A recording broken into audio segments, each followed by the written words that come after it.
Good evening. At this time, I'd like to call the regular meeting of the Wallingford Inland Wetlands Watercourse Commission to order.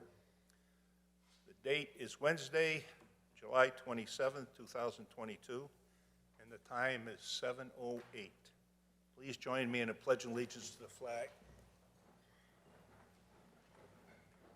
I pledge allegiance to the flag of the United States of America and to the republic for which it stands, one nation, under God, indivisible, with liberty and justice for all. Roll call. Debbie? Deborah Phillips. Jeff Necchio. Aaron O'Hare. Oh, I'm sorry. Jim Vitale, and then Aaron O'Hare. Aaron O'Hare, environmental planner. All right. Consideration of the minutes of the special meeting of July 15th.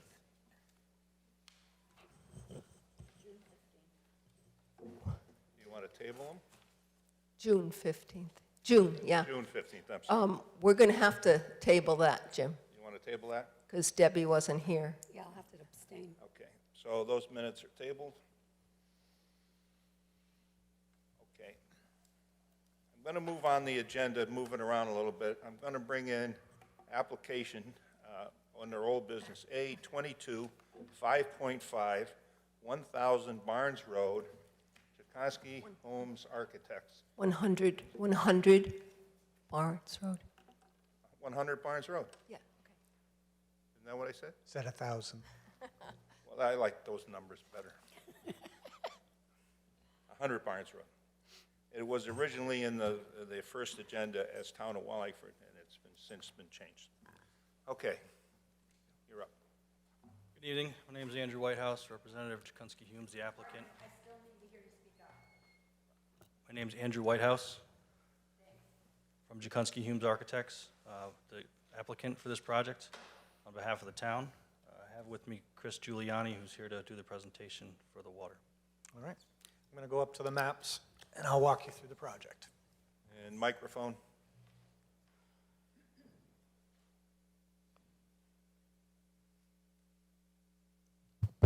Okay.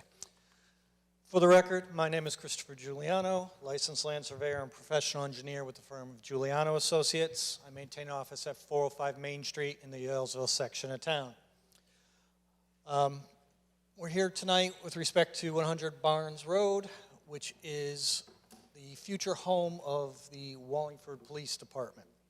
So I'm going to walk you through three separate plans, existing additions first, our site layout, and then our site grading plan. So I want to orient you with respect to the map. We have Barnes Road along the right side of the map, which is the south side. And then our wetlands is along the north, which is to the left of the page, east to the top and west to the south. So the property is approximately 10 acres. We do have a watercourse and wetland corridor which runs along the rear property line, which is our northern property line. For those of you that are familiar, this takes a lot of the water from Barnes Industrial Park along the back of our property and then ultimately into a town-owned detention basin, then under North Main Street Extension, under the plaza that's on Route 5, under the railroad tracks, and then down along to Quinnipiac River. So there is a little bit of history as we go to the west with some flooding conditions, and part of our process through this design was to help remedy some of those conditions from this site and to make sure we had no further impacts. So as far as the existing facility goes, there are two existing entrances, one to the east, one to the west, loop circulation for the parking. This building, I believe, was originally built around 1978, and then there was a rear addition, which encompasses this part of the building. Town of Wallingford purchased it several years ago. I don't know if they used it prior to the development of this plan, but the whole idea, as I said, is to relocate police headquarters from North Main Street to this location. Better use of the facility, better use for the end user. So, as far as the proposed layout of the various features, existing building is going to get a small addition on the rear, which is actually what is called the sally port. It's where I believe the police officers will drive into, unload, load up. It's basically a secure entrance. And what that also does is it cuts off the loop parking lot between the east and the west, so that also gives them the opportunity to, on the west side, have their public parking, and then on the east side is actually the employee parking, where they can lock up the vehicles, no entry by the public, have their, basically have their other activities there. Besides the Sallyport addition, we have a small reconfiguration of the front entrance, and then we have two outbuildings, one located in the southeast and one just to the north of that. This southeast building is a vehicle maintenance and storage, basically where the police department vehicles will be maintained, dealt with, whatever they need to do for certain vehicles. The middle building here is their firearms training center. So basically they're going to have a range, an indoor range on the premises, which from talking with some colleagues who have actually been in the police department, that is a very unusual thing. And it'll actually bring other police departments to this facility that can train here and use it. So there aren't a lot of indoor ranges that police department can actually use. So that's actually another benefit feature. Just to the north of that, there's going to be a vehicle area or the impound lot, where they're going to, when they ever tow a vehicle and it comes to this location, it'll be stored in the lot and not actually take up any parking. Similar to what they have now, but again, all better configured. One of the interesting things about the design, they're already looking to the future. This existing parking that is here is going to be reconfigured for future electric chargers. So our police department's vehicles will soon become electric, and there'll probably be a transfer over time. So it'll allow us to have charging stations for our police vehicles as well. As I said before, south side will be open to the public. There's going to be 2 vehicle charging stations open to the public down there. There's also 2 spots basically set aside for what they say are internet sales. So if Wallingford resident sells something on the internet and is going to meet someone to transfer merchandise, they can come to this site, transfer the merchandise right there on the police department so everyone feels safe. Chris, let's get to the wetlands issues. Okay. So, as far as wetlands goes, we are outside the 50-foot upland review area. We are basically going to be taking storm drainage from the canopied area for these electrical charging stations, the Sallyport, roof runoff from the 2 outbuildings, and putting it all into a detention basin that will be located to the north of the existing parking lot. Basin's designed to hold the 100-year storm and infiltrate all the runoff into the ground. Okay, we do have an emergency spillway, which I've called as a broad-crested weir, which can handle any overflow in excess of the 100-year storm. Basin was very conservatively designed, so infiltration rates are ½ an inch per hour. But based upon the revised soils information I've seen, we actually have a weather-filled silt loam, so the rates are going to be much higher, so the basin is going to it's over-designed. But that's fine. I'd rather have it over-designed so that 10, 20 years down the road, we don't need to worry about it later on. In submitting the plans originally to the environmental planner, there were a couple of issues or matters that were pointed out. The first being a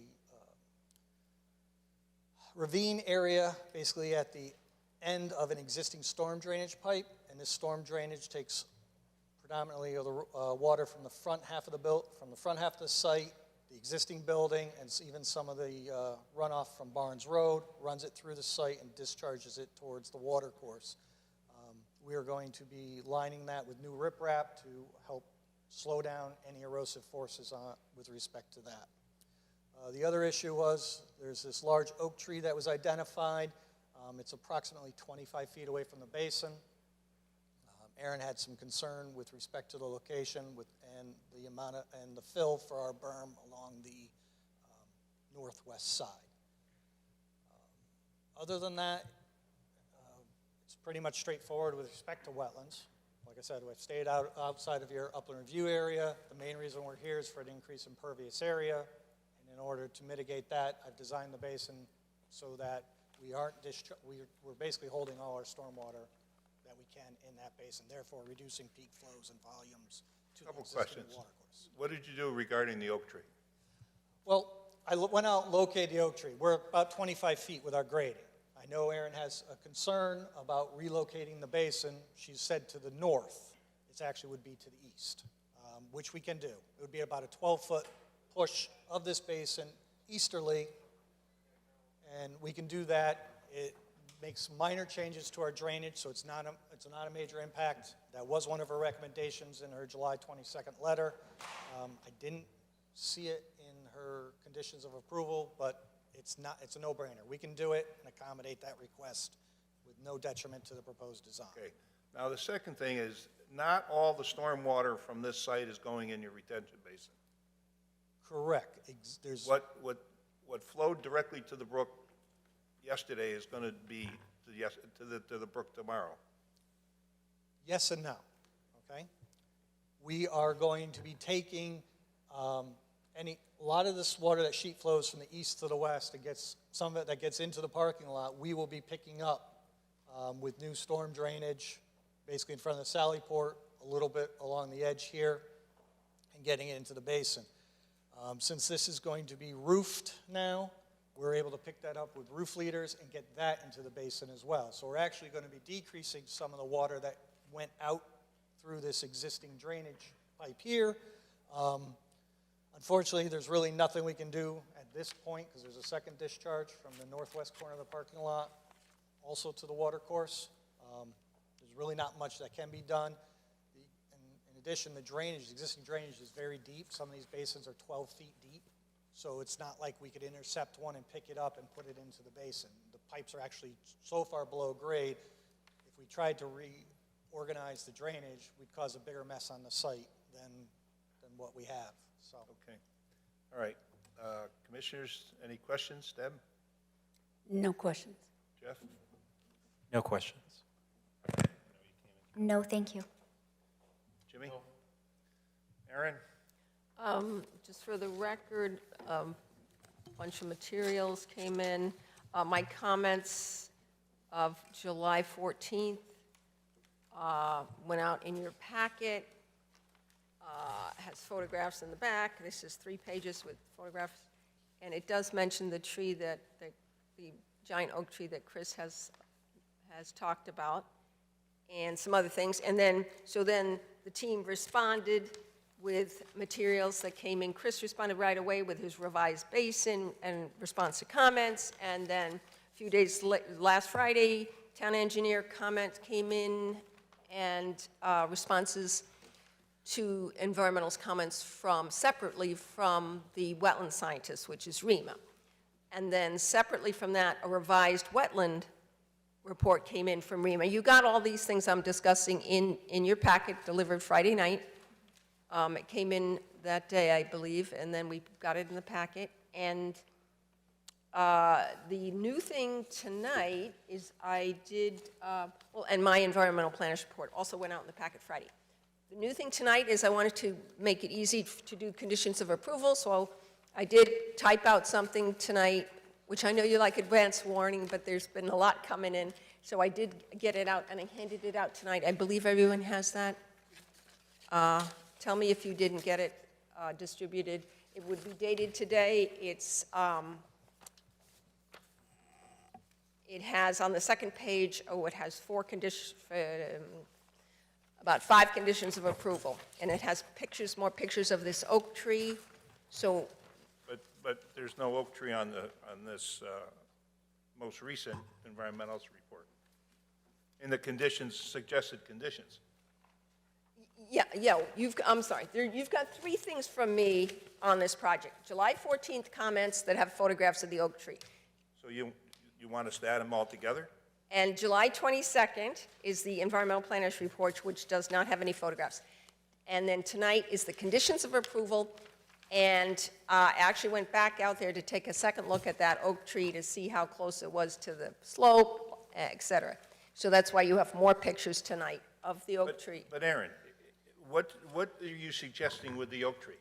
Well, I was very pleased to hear Chris just now said he thought about it, reevaluated it, and I guess he's willing to move it 12 feet to the northeast or something like that. I guess so. And that would help. But 12, so if we are going to follow conditions of approval, is it going to be on the July 27th letter, Yes. page 2? yes, they came back with All all right, sorts Aaron. of revisions, Okay, Aaron. and it was, I asked you this. You said they've taken care of it. Okay. Is there anything else? You got these conditions and you got the oak tree. yes. Okay. All right. Any commissioners, any other questions? Okay. Then I'll entertain a motion regarding significant activity. Mr. Chairman, I'd like to make a motion that application A22-5.5, 100 Barnes Road, the Town of Wallingford Police Department, be deemed not a significant activity. Okay, is there a second? I'll second. Motion made and second. Call for a vote. Caroline? Yes. Yes. Debbie? Jeff? Yes. Jimmy? Yes. Okay. Now, Chris, are you in agreement with all the suggestion conditions of approval of the July 27th letter? I am fine with all those conditions of approval. Okay. Then at this time, I'll entertain a motion to approve or deny this application, A22, 5.5, 100 Barnes Road, Jaconski Homes Architects. Mr. Chairman, I'd like to make a motion that the application A22 5.5, 100 Barnes Road, the Town of Wallingford Police Department, be approved with the conditions that are noted on the July 7th, 2022 Environmental Planners Report, And the tree, and the oak tree, moving the oak tree. moving the basin 12 feet from the oak tree. Okay. Is there a second? Can I just, 12 additional feet? It's already around 15 feet, so he's moving it 12 additional feet, I think. Is that right? Yeah. Is there a second? I'll second. Motion made and seconded. Any discussion?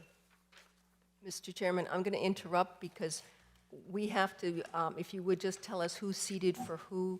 There's 2 alternates sitting in for the 2 That's missing supposed members. to be, I was saving that for the public hearing, but you want it now? Any vote, yes. Okay.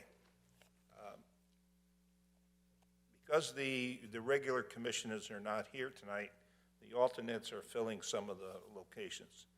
Caroline is filling for Nick Kern, and Jimmy's filling for Eileen McKean. Eileen. At present, the name plates are moved. I can come up, I can switch them. Whatever. Okay. So now there's a motion made and seconded. Hang on a minute. Motion made and seconded. A call for a vote. Caroline? Yes. Yes. Jeff? Yes. Jimmy? Yes. Yes.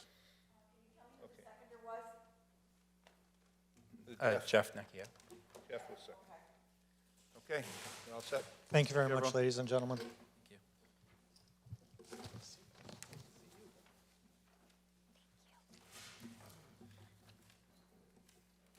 Okay, now we'll go back to the public hearing for tonight. All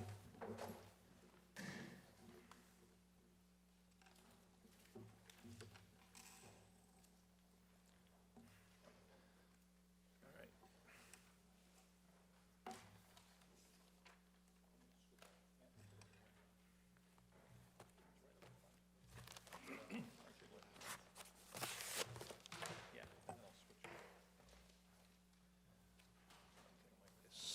Somebody setting up a projector, was that a request? We Or have you a are? projector, can we just get the screen? Would that be simpler? I don't know, did you put a request in for it? When we filed the application, yeah, not necessarily in the past couple of days. I'm not sure if one application, I'm not sure how that works. Clearly, I'm not even. To what, to drop the screen? They're coming. To drop the screen, is that? Okay, We that have a- projector? We have a projector. If we can just get the screen down.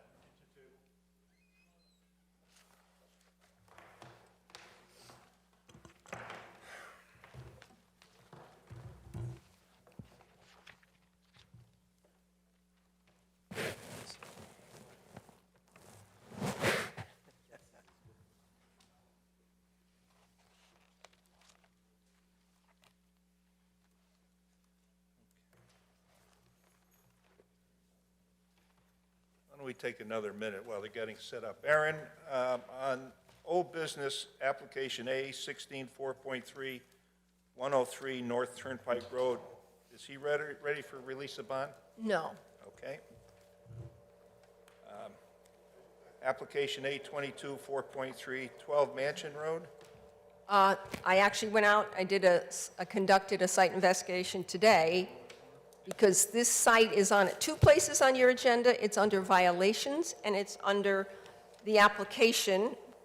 And we were holding off on approving this application until the violation was buttoned up. So the violations is good, and I'm recommending to lift the violation tonight and to approve this application.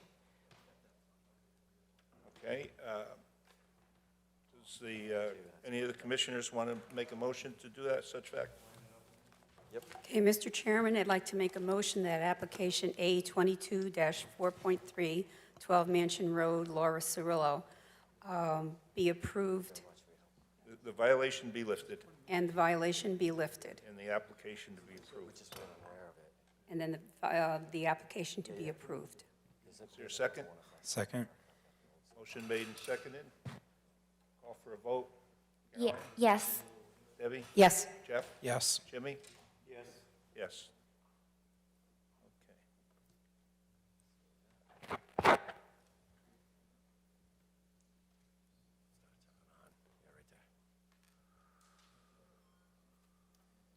Just in case.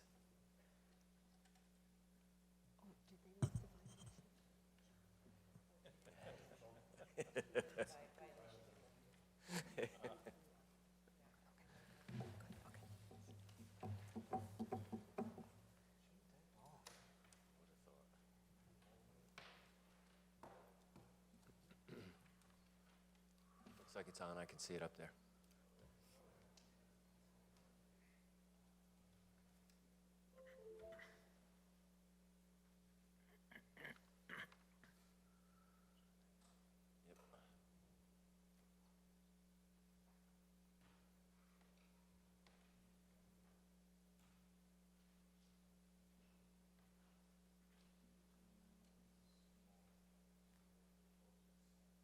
You have to go closer, I bet. A little bit. Want to do that?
guys ready? We are, Mr. Chairman.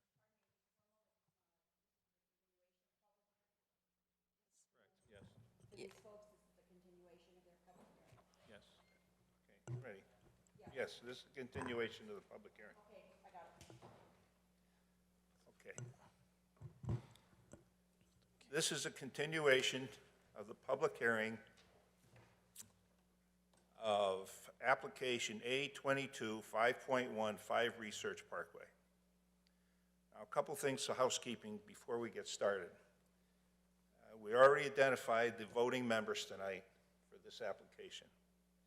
Now, I would also like the voting members to specify or stipulate that they have reviewed all the materials, even if they weren't here last month, that they've reviewed the materials through minutes and correspondence from Wetlands office, possibly YouTube, actual watching YouTube experience. So they're familiar with the application that's so far been presented. Caroline, you were here, weren't you? Yes, that is correct. You were here. Deb? No, I wasn't here for the last meeting. But go ahead. Yes, I have reviewed all the materials that were presented and the testimonials, and I have also viewed the meeting on YouTube, so I am familiar with all of the other things of the application. Jeff? I was present at the last meeting, and I've reviewed all the material. Jimmy? Yes, I was at the last meeting, and I have reviewed all of the materials in detail. Okay, yeah, I have also, I was at the last meeting. So now, last meeting, you gave a presentation, but you didn't have the your environmental planner's report in it. I certainly hope you have that included in your presentation tonight. We do.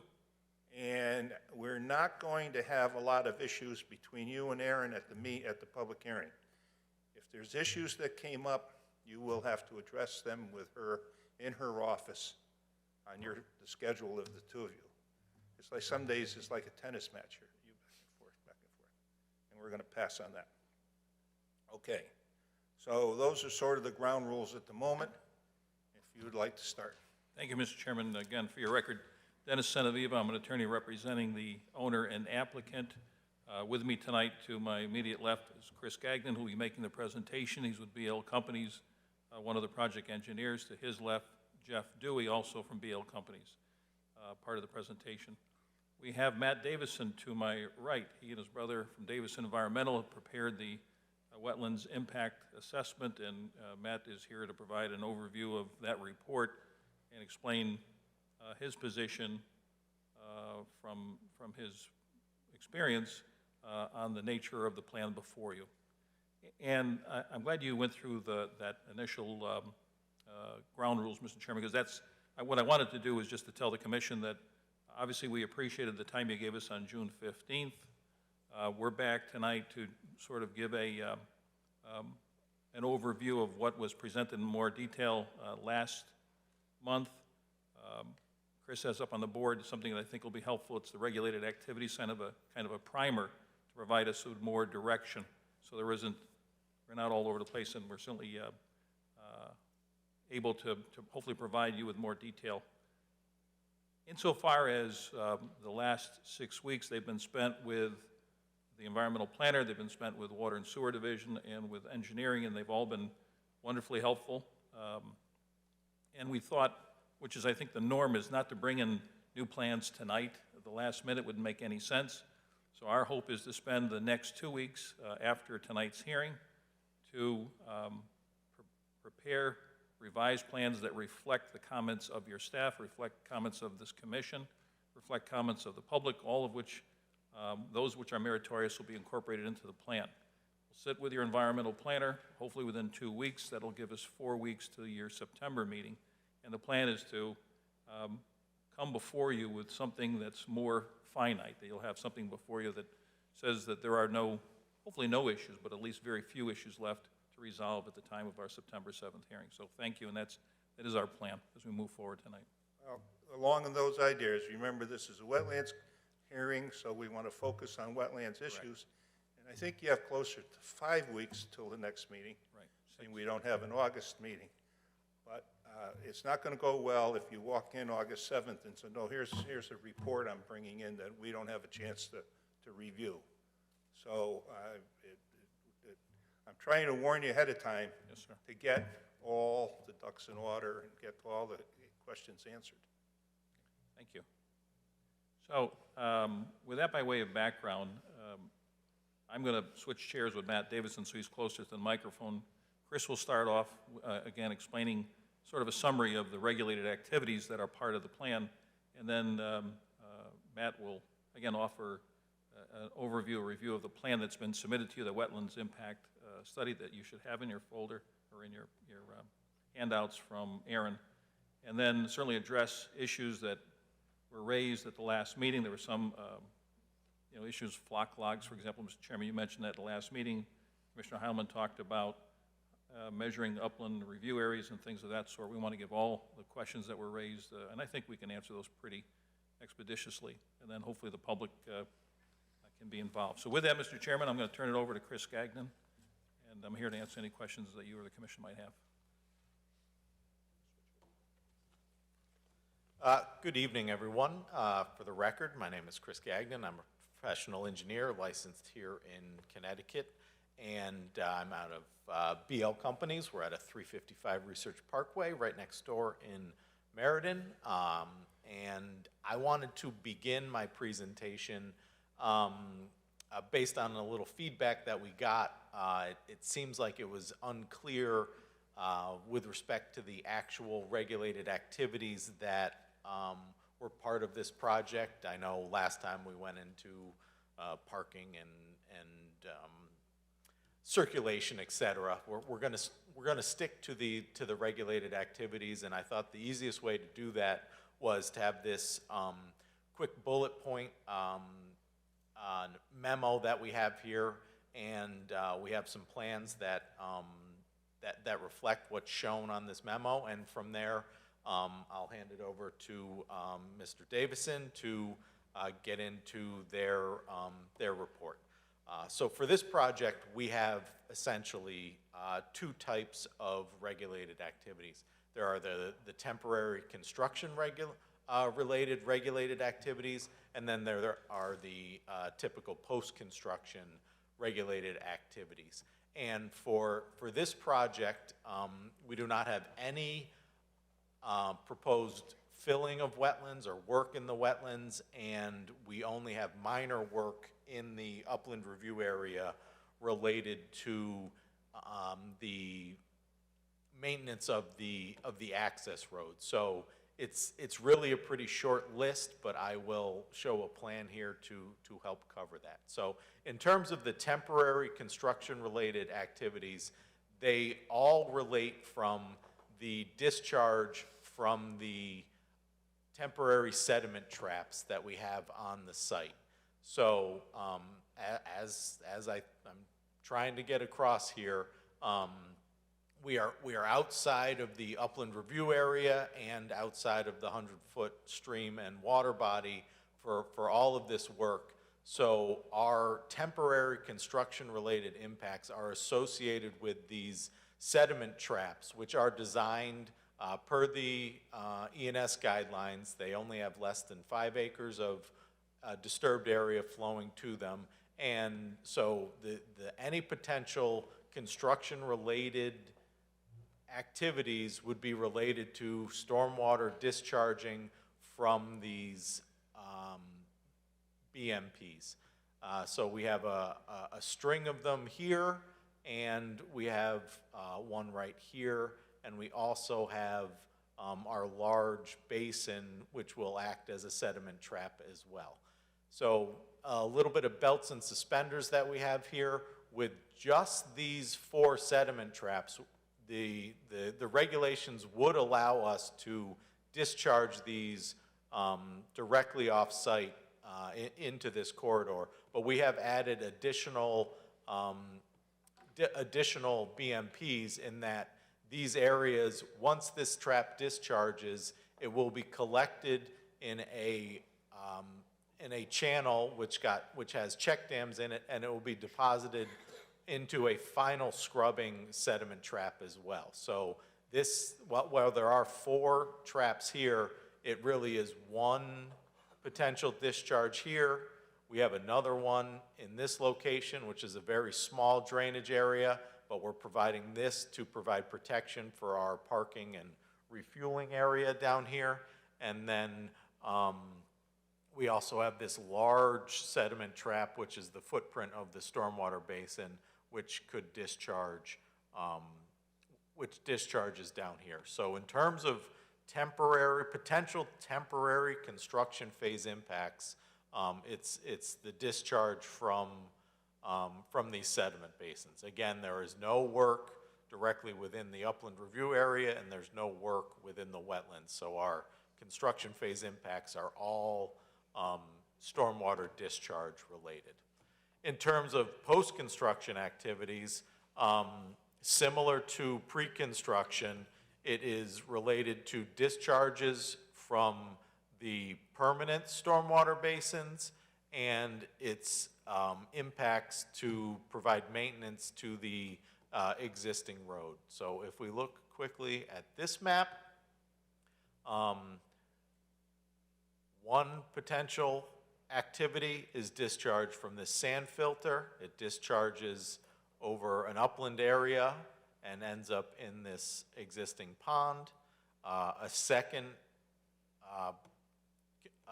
post-construction impact, we need to maintain and install some utilities within this existing road. So all of this work is done within existing disturbed area, and it's maintenance and some utility work. So that is our own, this green and this entire site, that green is our only upland review area impact, and it is all occurring within previously disturbed areas. And then finally on this map, the last thing to depict is the post-construction stormwater management discharge in this area. So our post-construction impacts are really limited to those two similar things and this third upland review area impact. And then finally, the other item related to impacts is the impervious area.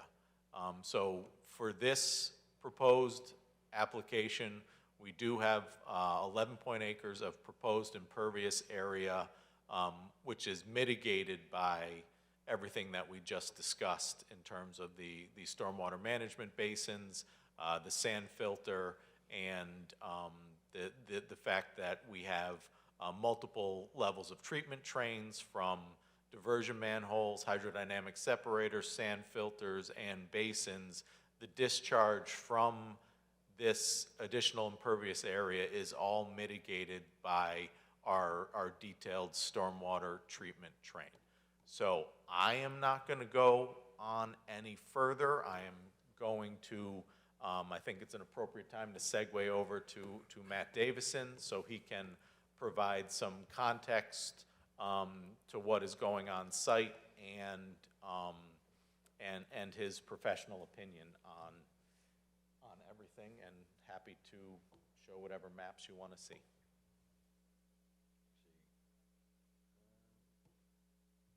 Is this, everyone hear me? Pull it towards you. Speak up. Thank you. So for the record, Matt Davison, Davison Environmental. I am here in replacement of Eric Davison, who has a vast history on this site. He delineated the wetlands back in 2018, I believe in 2020. He could not make it tonight. So I have reviewed all of the materials that have been submitted to date. I did a site visit. I also watched the video of the last meeting. And so I've sort of picked this thing up from not having a lot of knowledge in it and tried to wrap my head around. When I look at this, for the record also, let me say, I'm a professional soil scientist, professional wetland scientist, certified professional erosion and sediment control, and a Connecticut forester.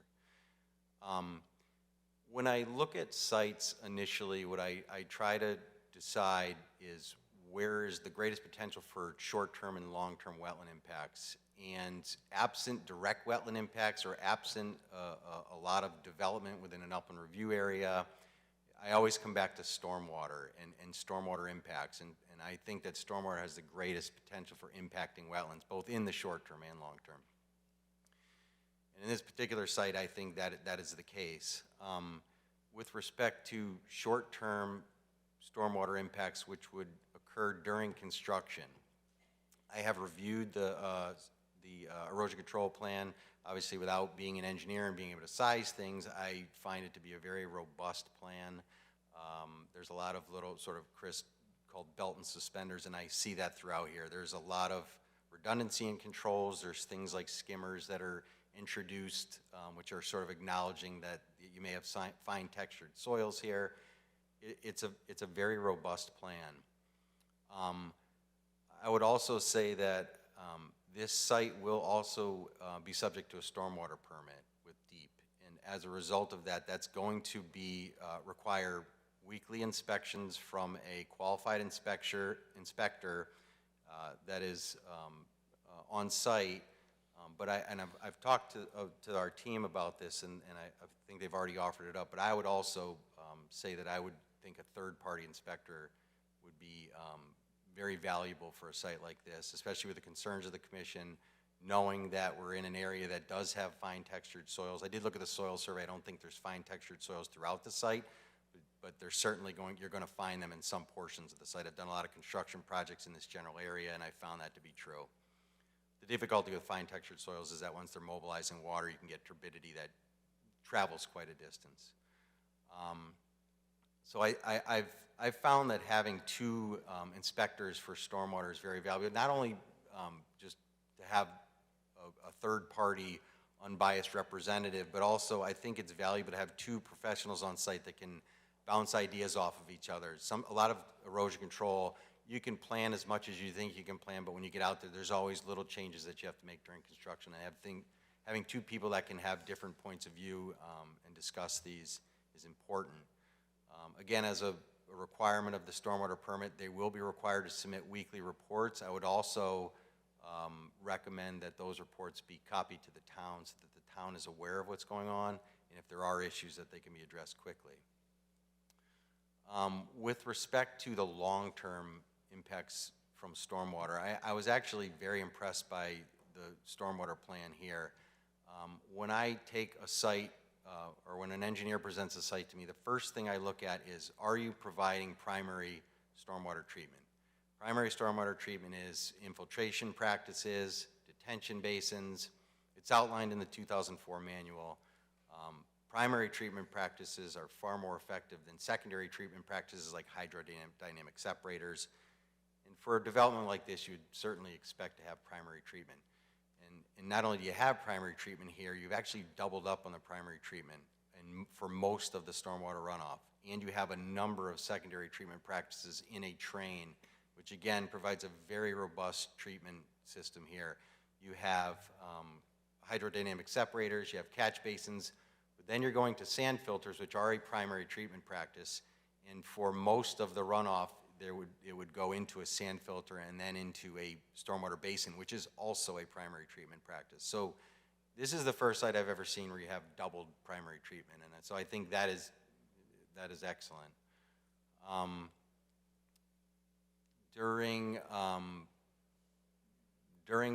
In our report that we produced, we had two recommendations. I think one is actually outdated because I don't think the site was visited recently, but one of the recommendations was to restore native vegetation around each of the pond edges, and when I was actually out on site, it actually is revegetating naturally now, and the vegetation is thick. Most of it's native. I would not recommend any disturbance to the pond peripheries. I think they're sufficiently vegetated now with native vegetation. I did see some autumn olive coming up around the periphery of the pond, which is a non-native invasive species. I have discussed with our team eradicating that. There is, from what I understand, concern about using chemicals. So what I would suggest for that is just a mechanical removal on an annual basis, make it a part of a property maintenance program. I wouldn't expand it out over an enormously large area because it is labor intensive, but around the periphery of the pond, I think it's manageable, and I think it would be valuable, and it would encourage the native vegetation to sort of come up in its place. The other recommendation in our report was a box turtle protection plan. That was based off of a natural diversity database determination letter. That protection plan is an appendix in our report, and it's essentially exclusion of the site during construction, sweeps of the excluded area by a herpetologist to make sure that no turtles are in the site when construction starts, and then regular sweeps afterwards by construction personnel. There were some other questions from staff which we've started to answer. I can probably answer them if the commission would desire. I think we're putting together a more formal response to that, but certainly if Aaron has any questions, I'd be happy to take a shot at answering them now if the commission thinks it's appropriate. Not just this minute, but that doesn't mean in 5 minutes from now. Are you done with your presentation? Yeah, I think that's it. I wanted to give an overview. Okay, a couple things I thought of while we were talking here. You keep talking about the turbidity and the sediment and the fine soils. This site generates, I don't even think I want to call it a sediment, but it gets in the soil, gets in the water, and doesn't drop out. Yeah. We have no idea how far it'll go with that. The only thing that seems to work is flock logs, and they worked in another area of town. They worked very well. But you're only putting them in case you need them. And I don't know what in case you need them means. Now, you talked about having two inspectors and think about how to make things happen or what needs to be done. I would almost indicate it'll be too late by the time you guys decide what you want to do. If you've got a flash flood and you've got this water building up and your retention ponds can't handle it, it's very possible this red water is going downstream, and that will end up right in the drinking water supply. The next thing is you've talking very, very intense about the building site that you're going to build, the 10 acres, I think you indicated a 10 site. What's happening to the parking lot that's already there? Nothing. But the water is running off the parking lot somewhere. So you haven't addressed really the whole site. You've only addressed what your new construction is. So it may be no impact, low impact, but you haven't addressed it. So I'm going to turn it over to the commission. Caroline? Any questions at this time? I just have one. When you say refuel, when you brought this up and you said refuel, what was meant by that? I may have misspoke. I believe Okay. it's just a parking area. Okay, I just didn't. But I thought you might have meant you got to refuel the machines that Yeah, you're that's running. what I was thinking, that it might have been like related to, you know, and it looked quite close to. Yeah, it is a. I just wanted to double check. Sorry. It's a parking area? Yes, yeah, so, yeah, this is just a parking area, and it was because it's in an area that we're demolishing and would be disturbed, we are proposing. Microphone?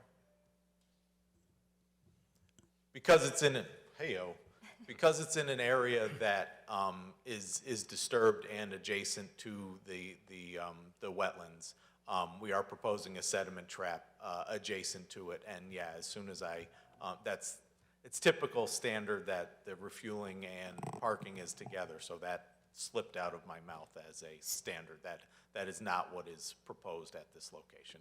But I appreciate you. Okay. So they're not doing that at that spot. Is that correct, or? That is correct. Okay, thank you. But they are doing it somewhere on the site. They need to do it somewhere, yes. And that should be identified if there's a designated area. Yes, and it will be a existing paved area where it will occur. We have plenty of those on site. No questions at this time. Jeff? No questions at this time. Jimmy? None at this time. I don't quite understand how you can have a paved area to fuel construction equipment while you're building the site. Am I missing something here?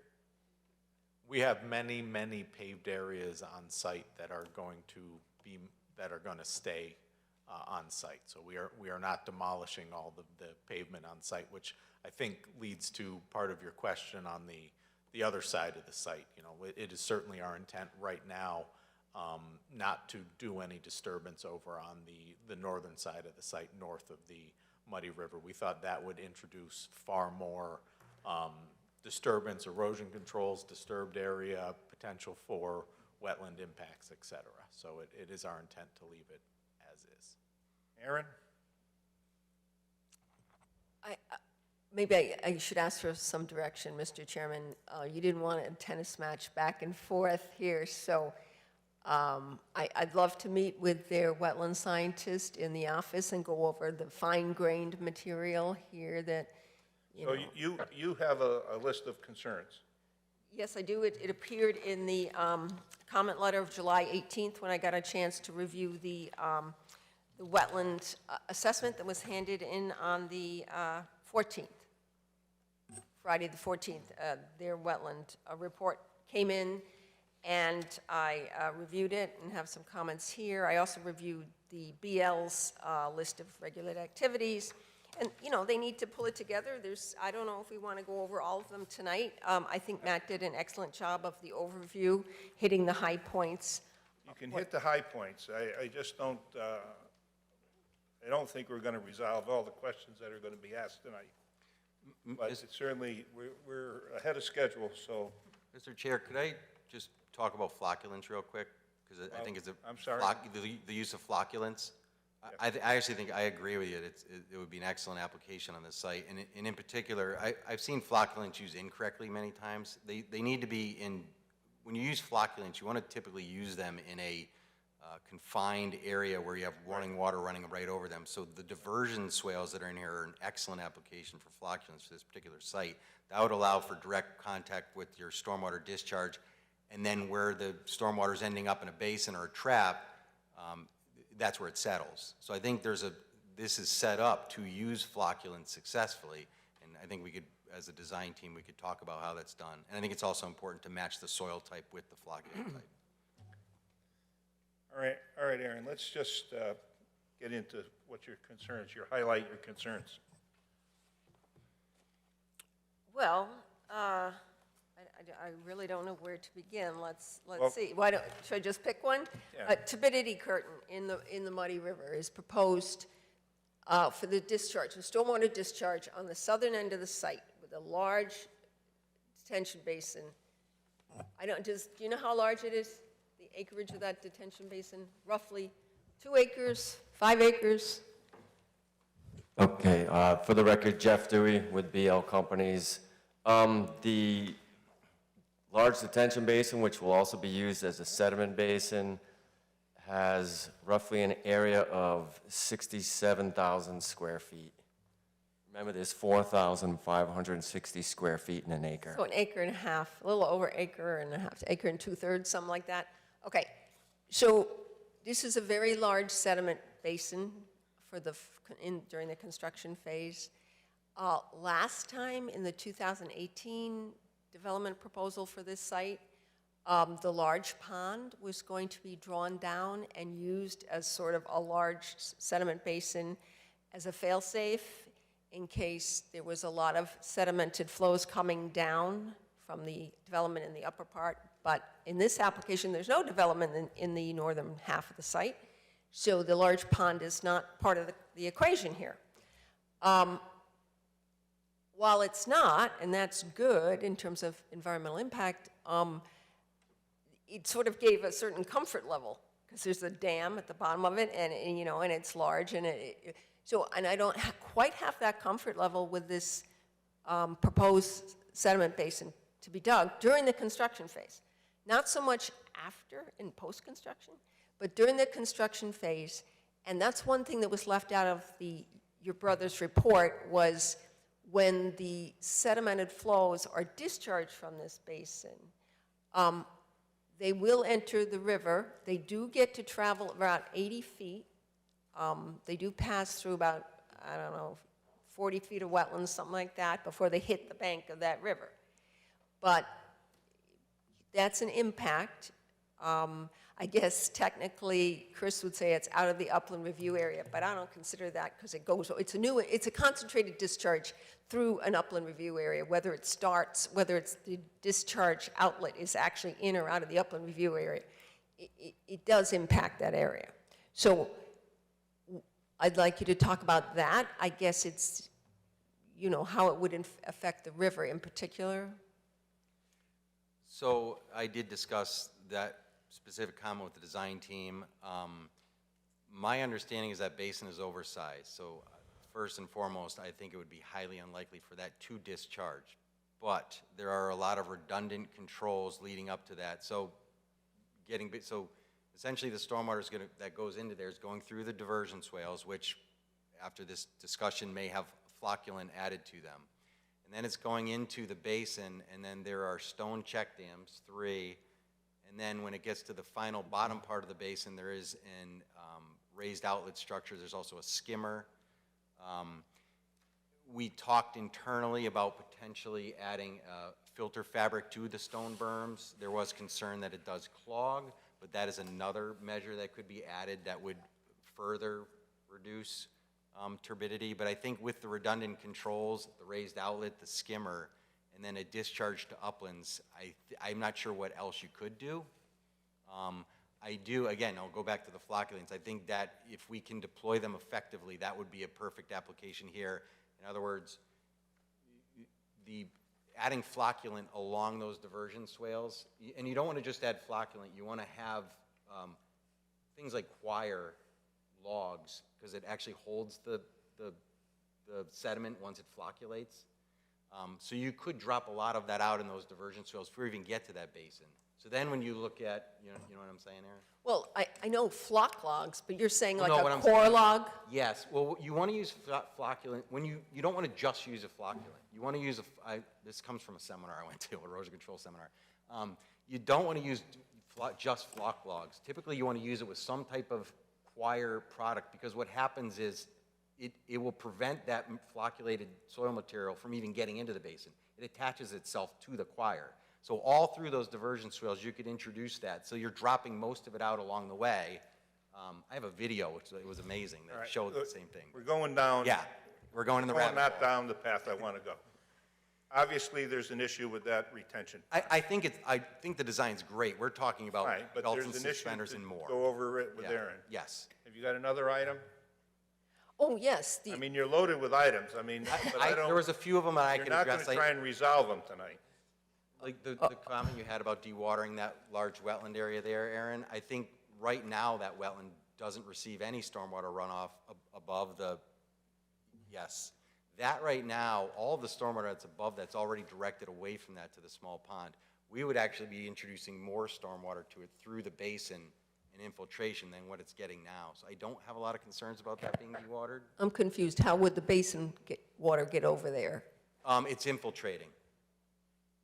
I see, and then it's going north. Moving laterally, whereas now, okay, all of the all right. water that's above that is actually being directed around it to the pond. Okay, and there was some confusion as to whether it is infiltrating that basin. Is it designed to infiltrate? It's not designed to infiltrate, but it will infiltrate.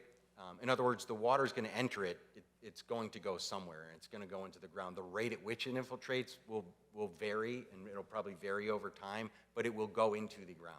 And again, there's no infiltration there now. There's no stormwater from the upgrading and development that's entering that wetland now.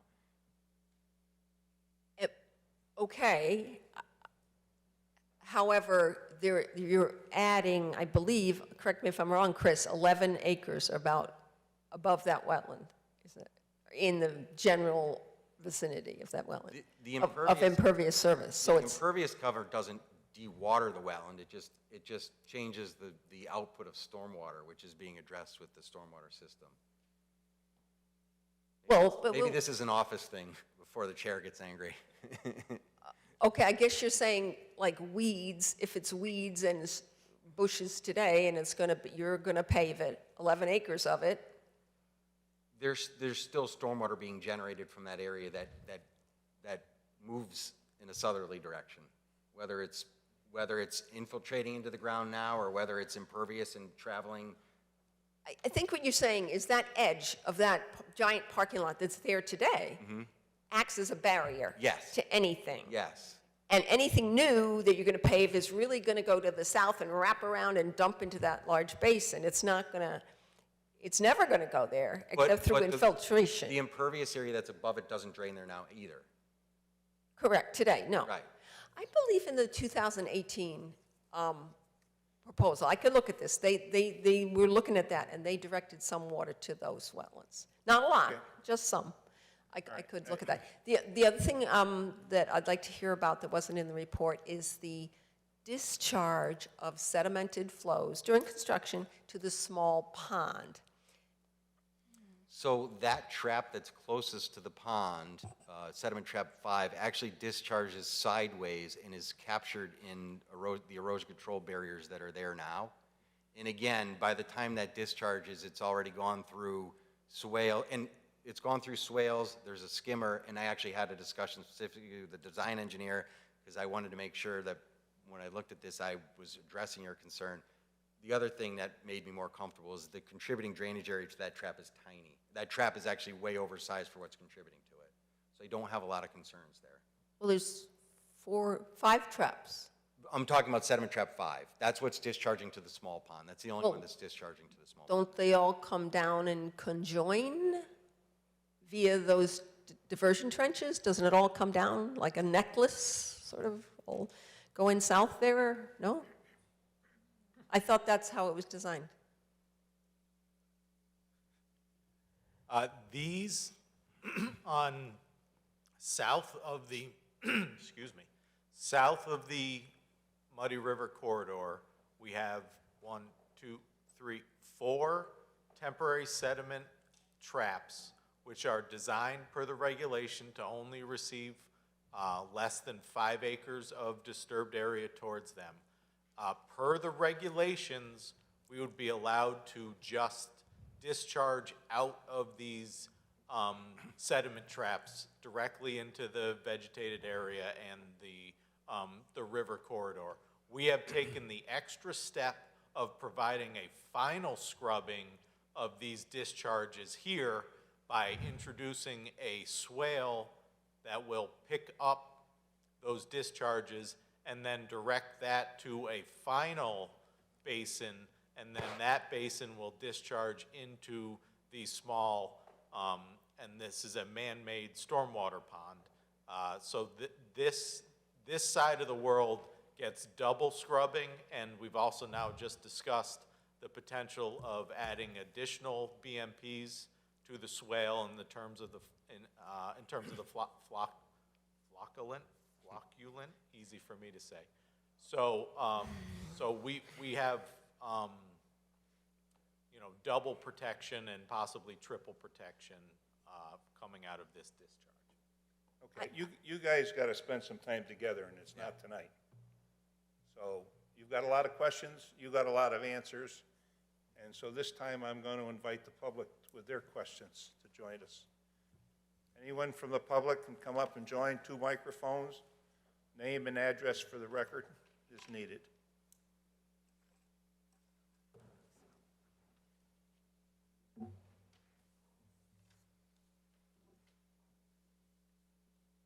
Good evening, Ed Bradley, True Hampton Trail. Before I get into my comments, questions, and whatever, I did talk with Jeff on your recommendation. They did call me. I talked with him. I understand what they're doing. He understands my concerns.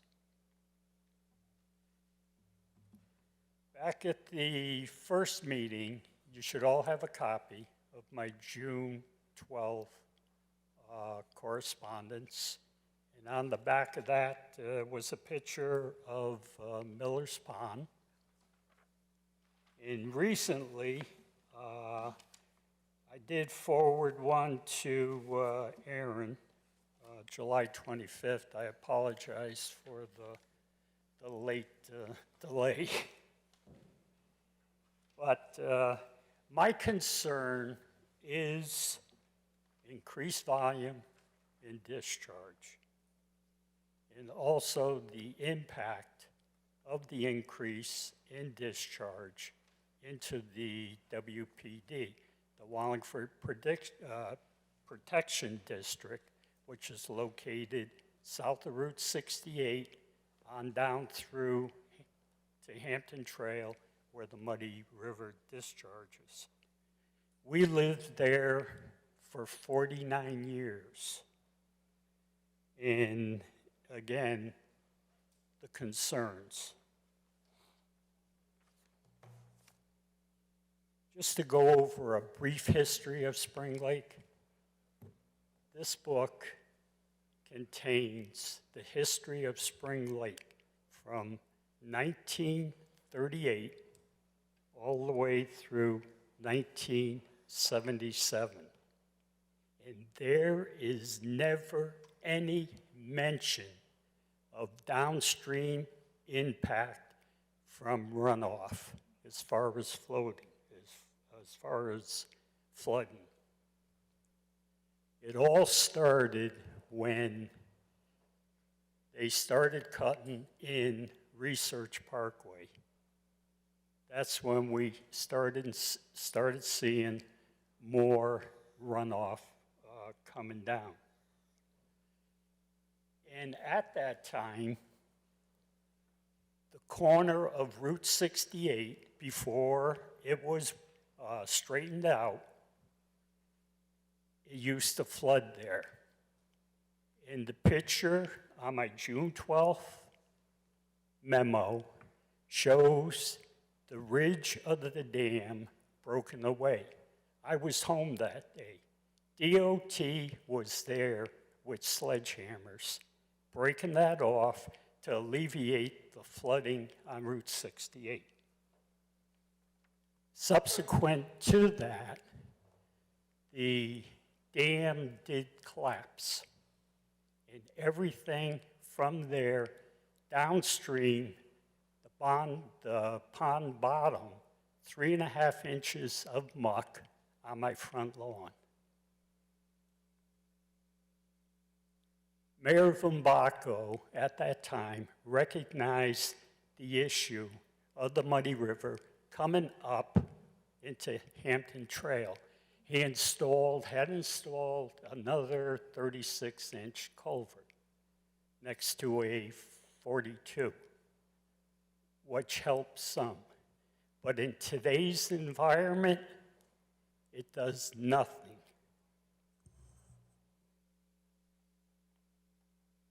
Then in 1985, we all know what happened when Bristol Myers came in. The best engineering for control of water, for sedimentation, we know what happened. It failed. It failed miserably. It just about ruined Spring Lake. The silt, the sand, the colloidals that came down was just tons of it. After that, they built in new homes in Cedar Glen off of Grebe Trail. The contractor there ran his heavy equipment through the wetlands, now the WPD district, to Williams Road. It changed the course of the river. And those pictures you see in my latest memo is what happens. Not only on the east side, but on the west side.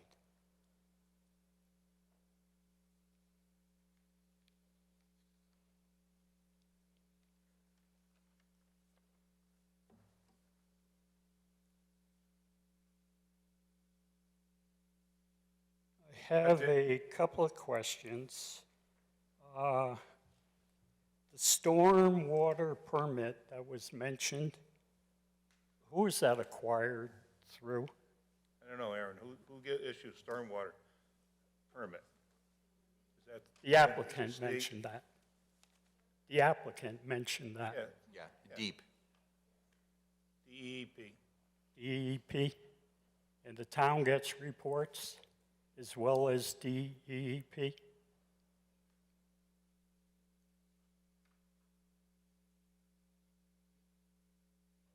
If it's, the town would not typically be copied. My recommendation would be that they are copied.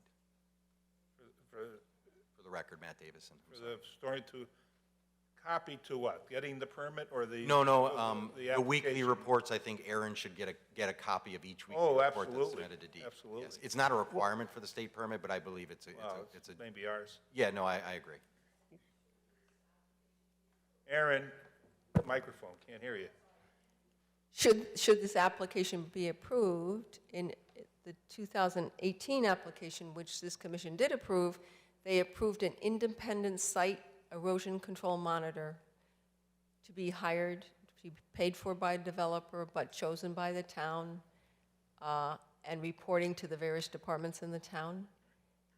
That would be an independent, professional erosion control specialist that would go out, be out there all the time. Wouldn't you think a report should go to the Water Division, since it does affect the Muddy River, Oh, which in turn goes down to Mackenzie Reservoir? Yes, when they said the town, that means the engineering department, my department, and the water division. That's the team that is looking at this closely and watching over this. Okay. In conclusion, you are the Inland, Wetlands, and Watercourses Commission and are charged with protecting the same. In 1977 and 1988, I sat up there on the town council. And I was instrumental in establishing this commission that the mayor and the town planner fought tooth and nail. But I had one big ally on my side. I had DEP, and now the commission. Jim Heilman was my appointment back then, and he still sits here today, and I thank him for that. Year after year, the town continues to approve development in these areas, ignoring our concerns with no action taken to correct the downstream issues. I encourage the commission to deny this application. And it would be nice if the town and engineering, which has been notified on numerous occasions, would look at the downstream issues. Thank you. May I say something? I'm sorry. I had called the library about seeing that book. Is that the only copy of that book? You got it. May I see it? Oh. You can. Where can I get it? A lot of people have asked for it. I don't want to lend it out. I mean, you're more than welcome to look at it while I'm there. Sure, that's fine. I just think it would be helpful, Sure. you know, for me to digest what you're saying and to see it, you know. Sure. I don't mind, you know, looking at it with you there. No, eventually it will go. I talked to Bob Beaumont, the Historical Society. Okay. He's interested in the book. And eventually, when I give it up, it'll go there. Sure. I didn't want to take it. I just wanted to look at what you were no, referencing. that's fine. Because Yeah. I think it would be helpful for me to see Sure. exactly what you're speaking about in terms of what it looked like then and what we're facing now. Oh, you'd be amazed. You'd be amazed. From motorcycle races on the race to swimming. Oh, wow. Yeah. Thank you. Ed, just Yeah. a comment regarding that dam that was right by Miller's store. Yeah. I don't know if they call it Miller's Pond. Miller's Pond, yeah. This commission was requested if we wanted to keep that pond in effect. And I believe this commission voted to keep the pond in effect, to act as a sediment control structure Exactly. in that area. And the next storm, the state blew it out. Yeah. So the town, Well- the commission wanted to keep it, the state blew it out. Yeah. Yeah, they had a hand in it. That's what And they wanted all- They started, there used to be a big culvert there where it used to discharge out of, but where they broke the top, that whole thing just went right over. Okay. Thank you. Anyone else is from the public? Again, name and address for the record. Adelaide Koopfer, 35 Beaver Tree Road, here in Wallingford. And I'm a town water customer. Anywhere else here in the room? Show of hands, anyone on town water? Am I the only one?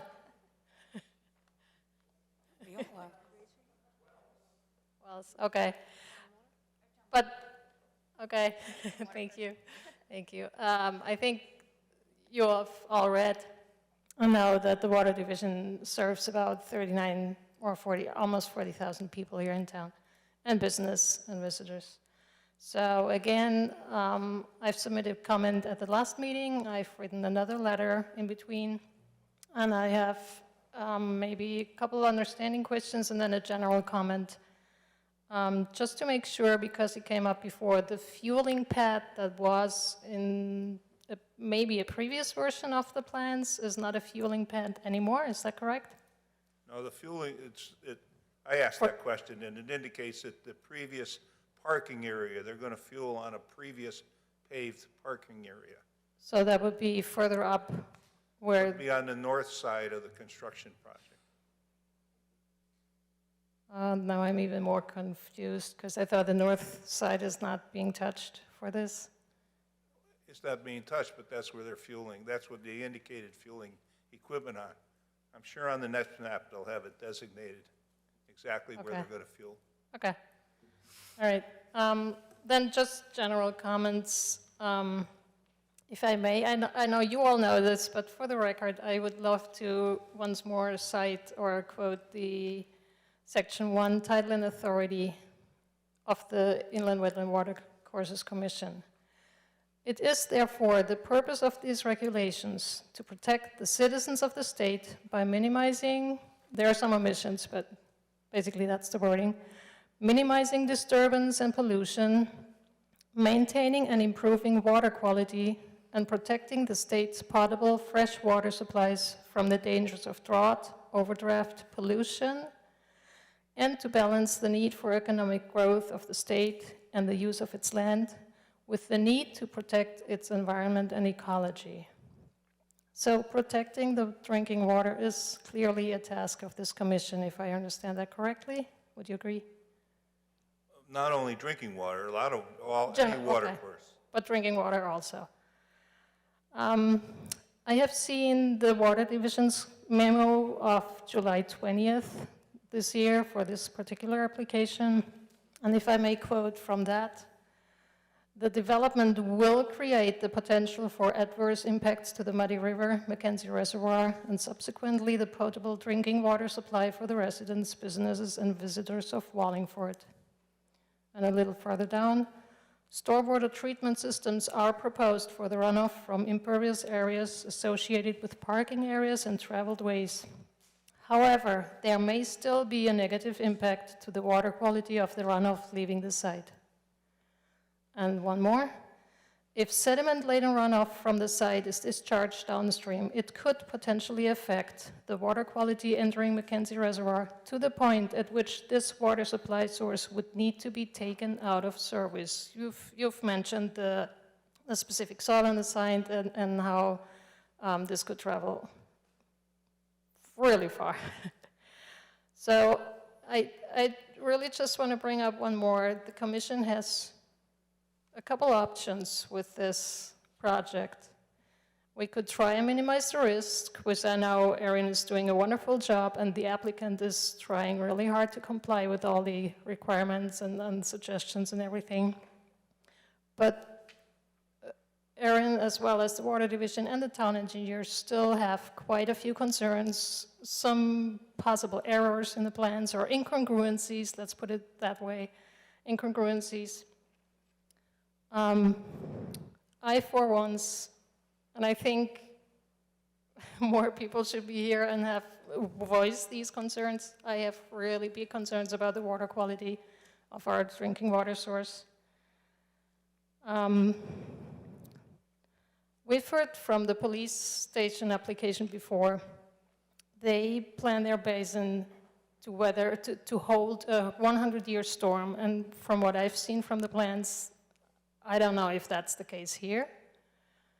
Because the storms are going to be more frequent and more heavy downpours and up to, I don't know how many inches within 24 hours. So I really want to make sure, can this one centralized basin for such a huge, big, impervious area, can that really handle all that's coming down? And just to repeat that one more time, the project will double the impervious cover and concentrate everything in one single spot, or almost everything.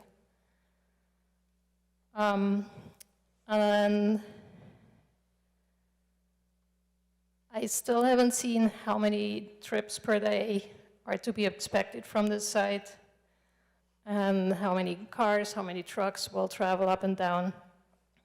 Because it's not only the fuel and the oil and whatever else could go from the ground to the river, it's also the exhaust, particulate matter, specifically from diesel trucks, that will affect the water quality of the Muddy River. And so far, I haven't heard anything about that traffic aspect. And neither have I heard what will be warehoused and how that is taken care of. So overall, I quoted that before, there may still be a negative impact to the water quality of the runoff. So instead of trying to minimize the effect, we could also try to eliminate the risk and just simply not approve the project in its current form. I think it should be way smaller. It should leave more room for green infrastructure, for infiltration besides that one big basin. And when you decide on this project, I respectfully ask the Commission members to consider some of the decision criteria that are listed in Regulation Section 10, number 2, specifically B, C, and D. Ask for an alternative design, in this case, smaller, or maybe even for an alternative use. I haven't seen any of that. Commission is asked to please secure the long-term productivity of the wetland and watercourses, specifically our drinking water, and to prevent irreversible or irretrievable loss of the wetland and watercourses resources for this town. After all, this is our drinking water. Please don't jeopardize it. Thank you. Thank you. Okay. Aaron, where is water and sewer, or you guys can answer this? Have you satisfied all their concerns? Have they, do you know if they've satisfied all water and sewer concerns? The comments just came in quite recently, I guess on the 20th of July. The comments from 8 pages of comments from the Water Division. So I imagine BL's working on that. Is that reasonable to assume? That is correct. Again, Chris Gagnon from BL, yes. We got comments about a week ago and met with Eric, Scott, Aaron, and Allison yesterday to further that coordination.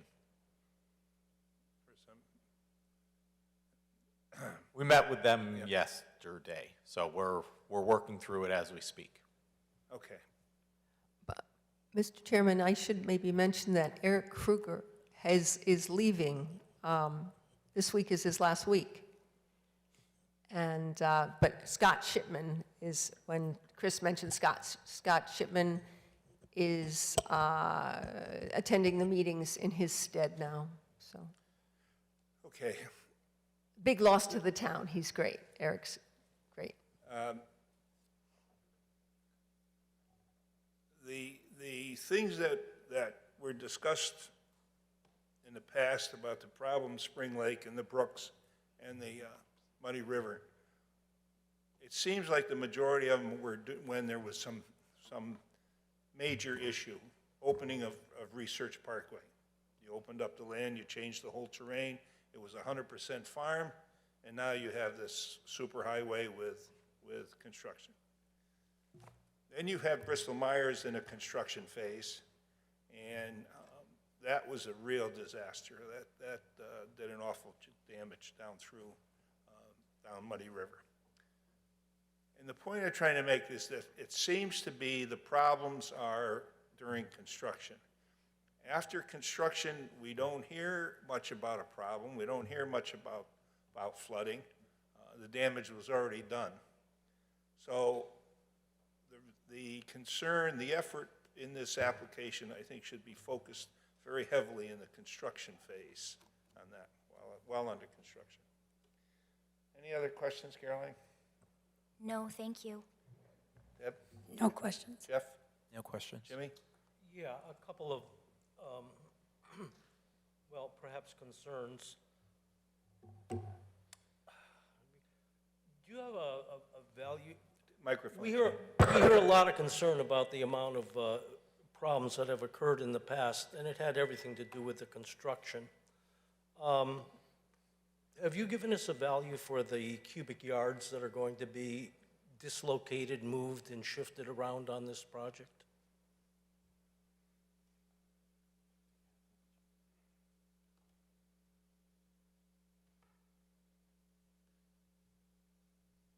For the record, Jeff Dewey with BL Companies. No, we have cut and fill calcs and what have you.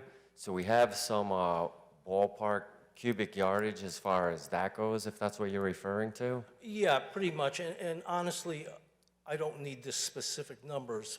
The reason I bring that up is I think it highlights the concern of the commission for significant activity as it applies to this. So you're doing everything needed for significant activity. But, Mr. Chairman, did we actually declare it, or did we fall back on? We haven't got to that point yet.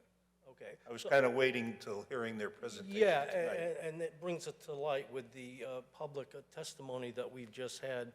I think we need to look at that.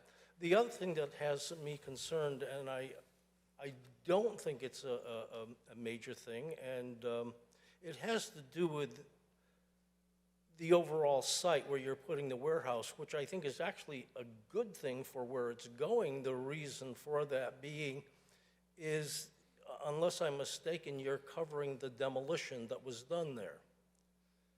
Anytime you break up something, you increase surface area exponentially.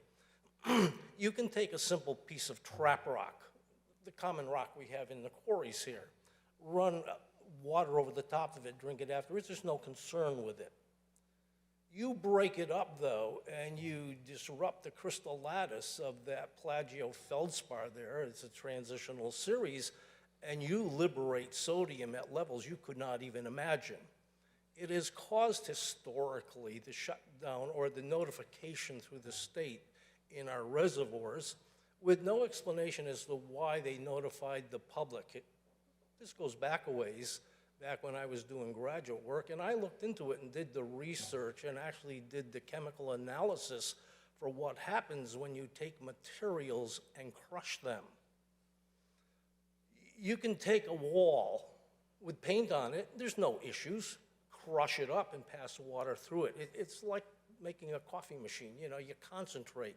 So my concern was this: in the development of this area, the last thing I would ever want to see is absolutely try to avoid any waters from the surrounding area getting in and underneath that paved area.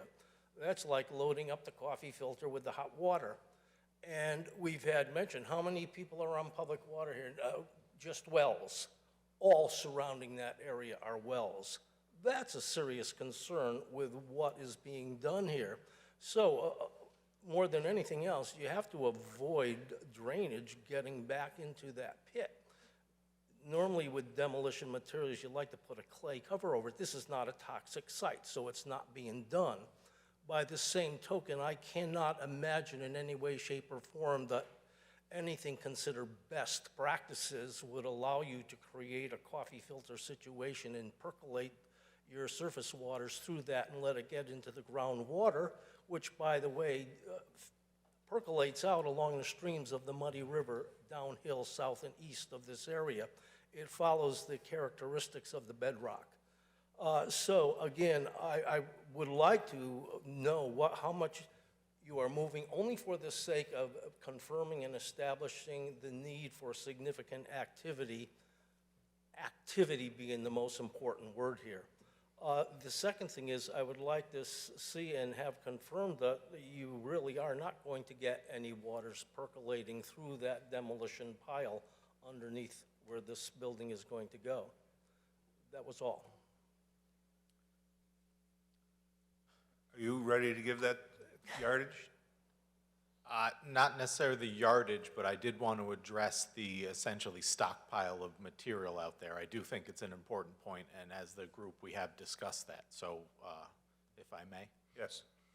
So essentially, what we have out there is a stockpile of what could be considered clean fill, in that when this building was demolished, they had a full HBMI, hazardous building material assessment of the site, and all that is left is essentially the rubble, the hardscape that is there. And it is our intent to, where appropriate structurally, utilize that material in the construction of the project. So what that can be done is run through a crusher or something like that, and it can act as road-based material. So we would never propose that we'd be introducing or dumping water into the pit. As the earthwork is going to be occurring, that material will be used as structural fill where appropriate, and by definition of that, it will be underneath the pavement and things like that. So it will never be part of, I think, your appropriate metaphor, simile, not quite sure, I'm not an English guy, but of the coffee filter. That would not ever occur due to, first of all, the location of the building. It'll be half cut, half fill, so that material does need to get moved, and it will be utilized as structural fill as appropriate. So it's essentially a stockpile of clean fill would be the way I would classify it right now. But your comments, I think, are spot on. So we did discuss that earlier and wanted to provide Yeah, no, that. the other reason I bring that up is in the last application, I wasn't here, but as I recall, there was a great concern with infiltration of surface waters. Understood, and the reason for it were understood, and that's different than here. Nevertheless, I would assume you still have some infiltration taking place, perforated pipes. Don't put them across the back, is the kind of thing I'm saying here, because where's it going to go from there? Well, look at the gradients and the landscape, the topography, it all identifies where it's going. Yeah, and it was all parking over there on the previous ones. It was a little different. Yeah, but and as understood. you said, the materials that are in there are essentially clean materials. I agree with that. A painted wall is clean material until you crush it. That changes the whole story. It all has to do with the exponential expansion of surface area. Okay.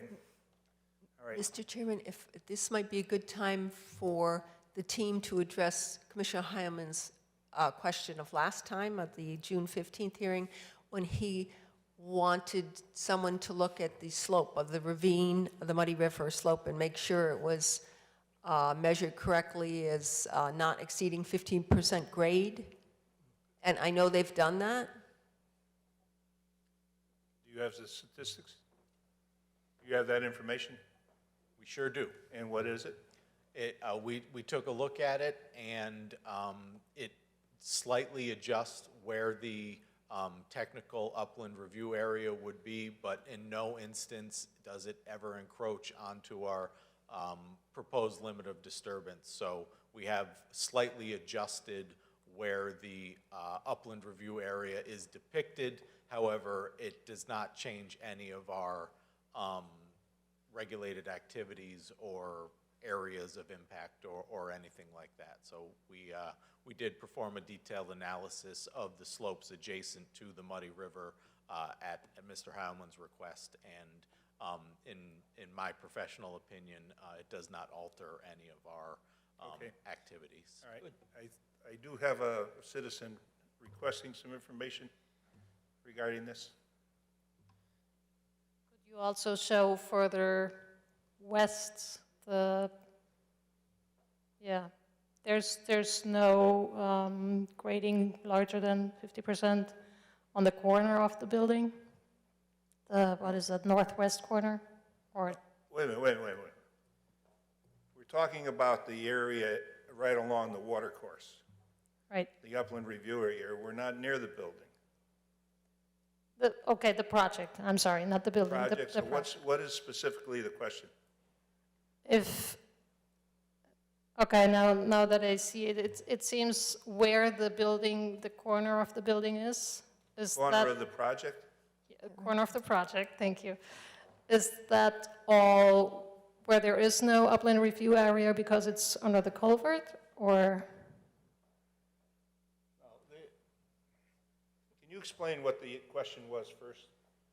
That in the Yes, upland review area, the base of the upland review area starts differently if the slope coming off of the wetland or the brook is greater than 50%? Yeah. Correct. So the regulations require, we have a little example of the regulations right here. So I think to best describe it, we'll talk about a typical situation. So if you have an edge of a stream and you have subtle, gentle slopes adjacent to the stream, you measure the upland review area from your edge of the stream. When you have a steep slope, you are required to analyze the existing conditions, not the proposed conditions, the existing conditions with respect to the steepness of the slope that is adjacent to the stream, and where appropriate, you start your 50-foot upland review area at the top of the steep bank. So what we did was, the CAD program is nice in that you can set parameters for it to analyze where the grades are steeper than the steep or steeper than the required grade. And we did that for the entire site, as you can see. And in the areas adjacent to the stream, we have just these couple of areas that meet that criteria. And if we were going to get technical about it, this area actually doesn't meet the criteria because we have a gentler slope adjacent to the stream. But nevertheless, we took the most conservative approach, and any areas that had those steep slopes, we looked at that and bumped out the upland review area accordingly. While there may be steeper slopes elsewhere in the site, they are not adjacent to the stream, so there are no buffer areas or upland review areas associated with them. Does that answer your question? Almost. The corner I was talking about, the corner of the project, on the picture, bottom left, I think, direction-wise, it's northwest of the project, right there. The upland review area disappears because that's the culvert under the former That is correct. road. Yes, there's no upland review area because the stream. And when it leaves the culvert, how about there? Then it's in a wetland area. So the stream is contained within a wetland area, so it does not have the steep slopes adjacent to it. So it doesn't meet this Wait a minute. criteria. I think she indicates because you have no upland review line along it. You have the purple line up at the top. Oh, that may on be the just culvert. this exhibit because we were looking at that. Yes, there is an upland review. The entire project has that.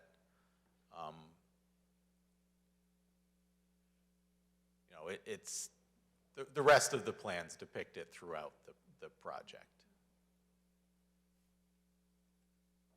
And This was just an exhibit we prepared. That's fine. Go ahead. for this area right here. So there are no more steep slopes or larger than 50% slopes in that part of the project? Right. Okay, thank you. Okay, I just thanks. wanted, because it wasn't visible before. Thank you. Yep. No, Understood. Okay. All right. So you have a lot of issues to deal with, questions, answers. I'm sure wetlands, water and sewer. So we're going to table this public hearing. But before we table it, I'm going to entertain. I think Mr. Bradley. I have to do some good housekeeping. What's now? What's the matter now? I have to enter a bunch of stuff into the record, so don't, Well, can I vote for significant activity yes, first? yes. Okay. All right. So at this time, I'm going to vote for significant activity on this application. And what surfaces at the different meetings, and whether it's downstream construction or the impact of a catastrophe, I think that's why we're going to look at it from a significant activity. So I'll entertain a motion to approve or to determine whether this is a significant activity or not. Excuse me, I believe Mr. Bradley was trying to get our attention. Were you trying to say something, or?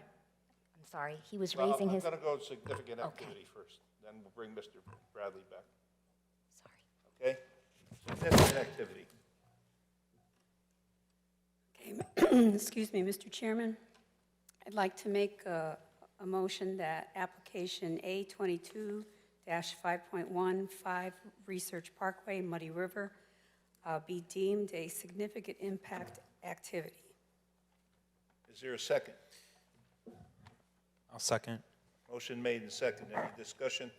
Caroline? No, thank you. Deb? Jeff? No. Jimmy? Yes. Okay, yes. Well, I think that was a vote. It was a vote?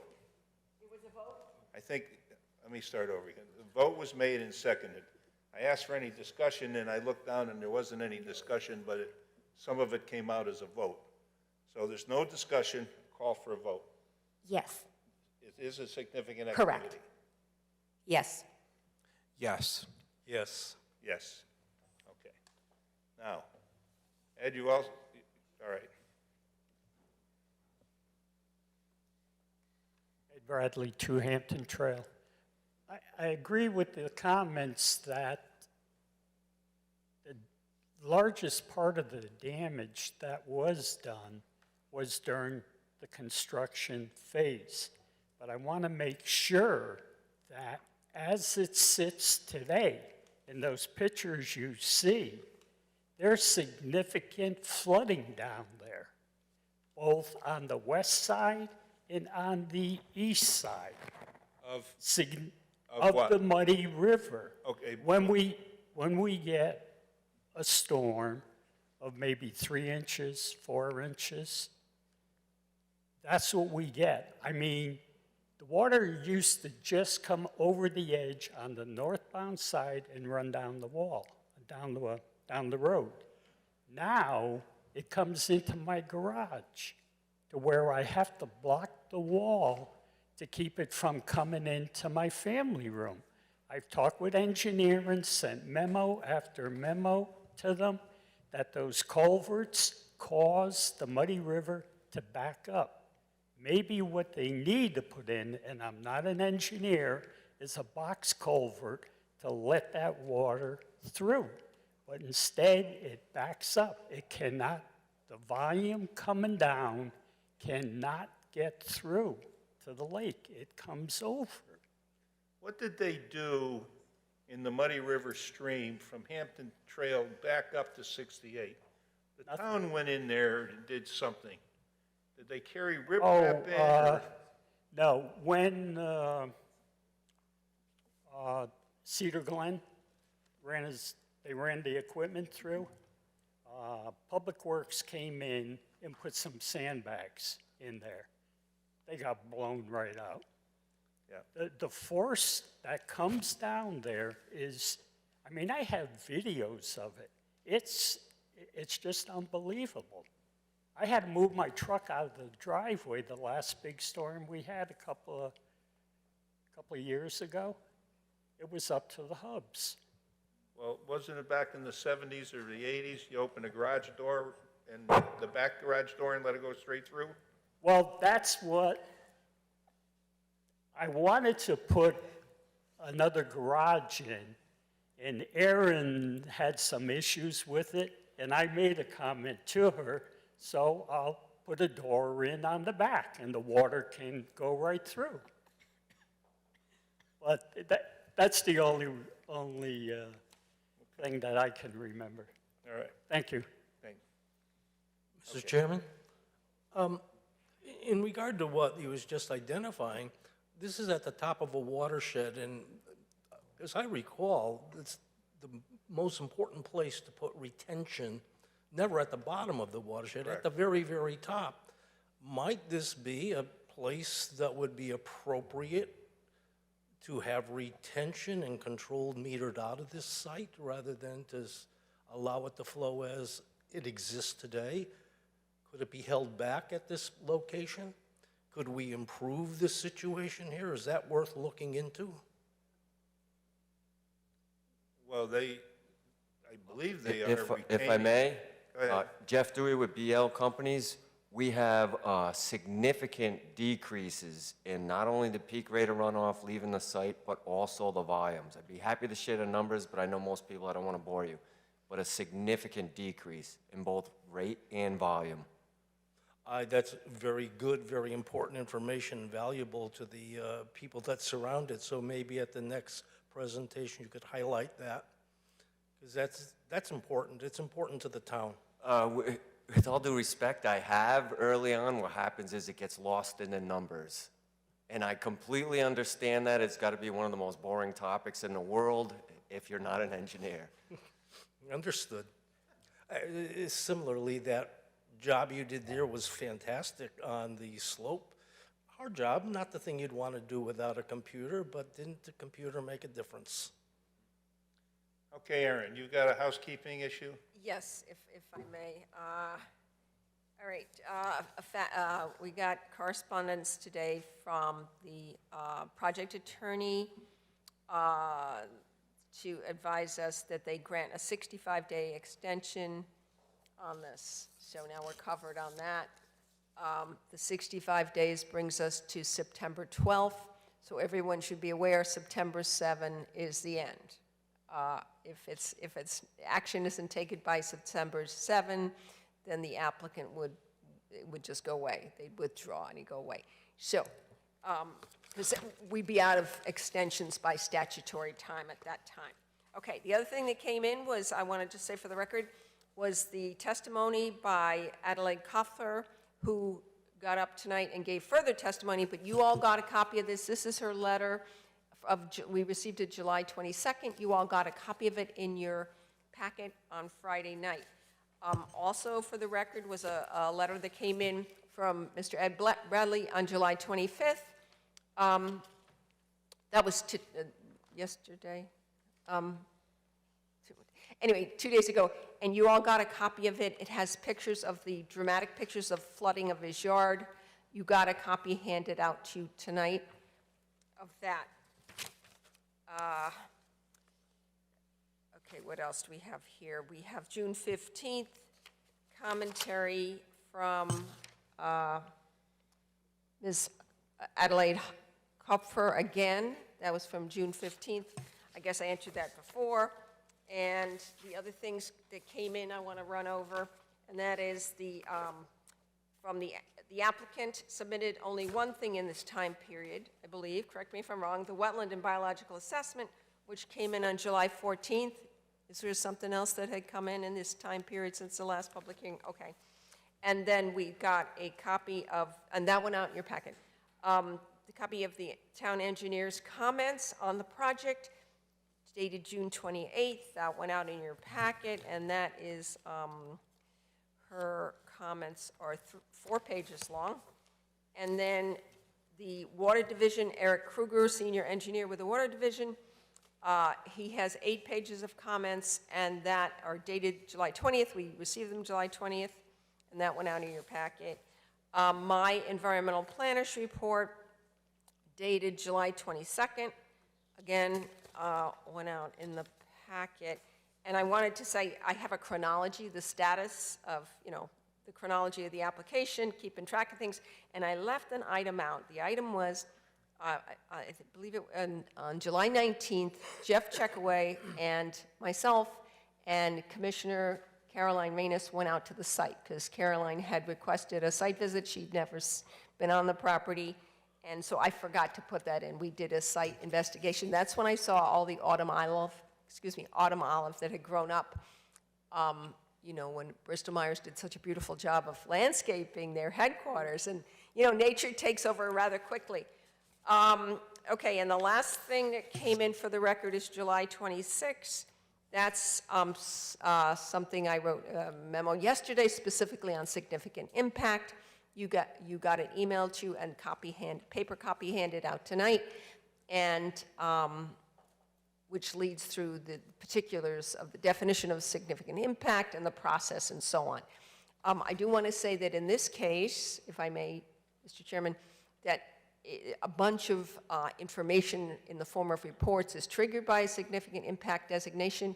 In this case, the project team has done so much work on this project, they've answered most of those requirements. There's some that they have to now answer as a significant impact activity application, but there's not a lot left to do under that, and it doesn't change the flow of the hearing. We're in the middle of the hearing, and we just continue on with that. They did notice at the outset of this public hearing in May, well, they submitted in May, I think in early June, they did notice the property owners around this project, which you have to notice abutters. In this case, just to be safe, they noticed everybody within 100, property owners within 100 feet, which is what's required for significant impact activity. So they're covered that way, so that's excellent. The other thing was I had a comment letter that also I failed to mention, went out July 18th. Pretty nitty-gritty, detailed comment letter, focusing mainly on the wetland application, the wetland assessment that came in. Okay. All right. So at this time, we're going to table this meeting till our next meeting, September 7th. Okay? Is this a public hearing? Public hearing. You're not really tabling it, you're continuing the public hearing? What's that? Are you not really tabling it, are you actually continuing the public hearing? We're continuing the public hearing till September 7th. Thank you, Kathy, yes. Okay. We're continuing the public hearing. Okay. Seeing that the commission is full, I'm going to review the minutes of the meeting, of the June 15th meeting. Is there any comments regarding the minutes of June 15th? If not, I'll entertain a motion to approve. Mr. Chairman, I'd like to make a motion that the minutes from the special meeting on June 15, 2022 be accepted as submitted. Second? Second. Any comments? Call for a vote. Caroline? Yes. Deb? Abstain. Jeff? Yes. Jim? Yes. Yes. Okay, now getting back to our agenda. Recipient of new application, A22-6.1, 415 North Branford Road. Aaron and I went over this a three times, and it was based on her recommendation, and administration approval was in order. We'd like to inform the commission of what we've done, and if they will call for a vote, if the commission is in favor of what was done, I'll call for a vote. Caroline? Yes. Yes. You don't- Deb? Yes. Jeff? Yes. Oh, It's a motion needs to be on administration approval? technically, the commission doesn't have to vote. That's why I'm getting back support. It's not, Okay, it's okay. not a motion. Right. It's just everybody's in agreement with what was done. Okay. You've got to use a microphone too, because I can't hear you. Aaron, what's the question? Ask those persons for me and reformulate your question to them. Okay, the question, you want me to go over this again? Is that right? Just quickly. Yep. The question is that Aaron and I granted administration approval to this application. And I looking to see if the commission is in agreement with it. Could we Caroline? inquire about it? Where was this, on North Branford? It's North Branford Road, it's driveway removal, it's a well drilling activity, it's a little movement to the pond. Water and sewer had no issues, and it backs right up to their reservoir. This is on North Branford Road? North That Branford was Road, the- north of the Blue Trail Range. Oh, yeah. I did Google that. What the heck is going on there? Looks like me an like a awful house. lot of stuff has been Well, if you got, stockpiled, or? you got a driveway and a well drilling activity. Well, they're building a house, and they're building a house there. And my concern, they're building a septic, I have it, the file here if you want to see it, but the septic system, and in our regulations, that septic system, or any part of it, has to be at least 200 feet from any reservoir or tributary to any reservoir. So they had to go out and demonstrate that it was, and it was. Okay. It was 350 feet away, so that was good. So they didn't need anything at all? Well, no, they're doing activities in the upland review area. So, Okay, I got it. but not in the wetlands and not in any water courses. Yeah. Is that on the east or the west side of the road? East side, yeah. On the east side.